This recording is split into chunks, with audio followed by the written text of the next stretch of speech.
CenterStage at the Jewish Community Center has suffered a tough hit. Their artistic director had loaded up his car full of the theater's costumes to deliver to a program in New Albany. And then on Sunday night, his car was stolen, dozens of the costumes inside. It's lights, camera, action at CenterStage. Part of putting on their fantastic productions, their one-of-a-kind costumes. The costumes have always been important to me, and when I came, our stock was really nothing, and it's taken me 17 years to build it into something that is not only helpful for our theater, but helpful to the community. We loan to high schools, we loan to other, community theaters. And Sunday, John Lefferts' car was loaded up with costumes to loan to a theater group in New Albany, putting on a production of Hairspray.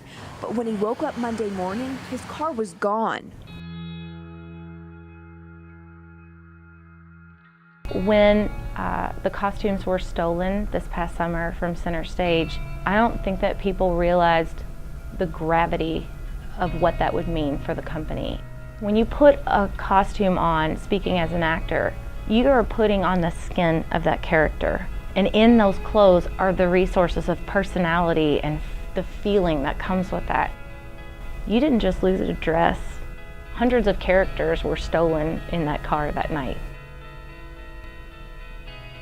What CenterStage specifically lost was most of our stock from the 1950s, which if you go through the musical repertoire of expectation and what people like to see, there's a lot in the 1950s. The very next show I was designing was Cat on a Hot Tin Roof, which takes place in the 1950s. So I had quite a difficult time finding the dresses. Vanessa, who played Maggie in the most recent production, she would have fit in anything we had in stock, but it was all stolen. And you can't just go out and buy the stuff at Target or Walmart. All the vendors who we really rely on, like Bear Fabric, Hancock Fabric, all of these people are out of business. As a result, you can't get your hands on things that you used to be able to.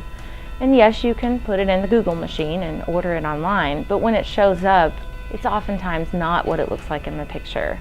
And you're paying to have that shipped, and then you're paying to ship it back and get something different. So people don't realize to lose a collection like that, it's devastating.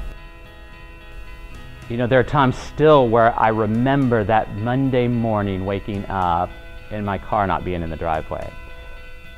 And my first thought wasn't, how am I getting to work? What am I going to do tomorrow?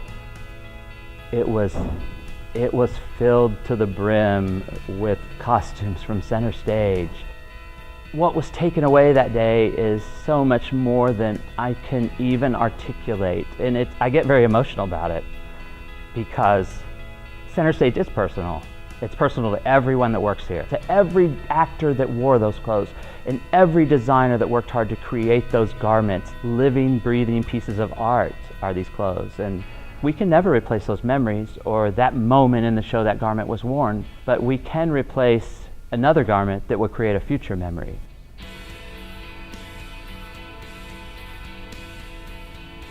This is the best and most resourceful way we could come up with to solve this problem at this time. The idea of this costume fund is a pool that designers can use to do their job and ultimately will replenish that chunk of stock that we've missed. You ask me, how can I help? This is how you can help us. By helping us, with our costume stock, you're investing into the future. Anything you're able to give to us, we will use to ensure that CenterStage is the best quality community theater in the city.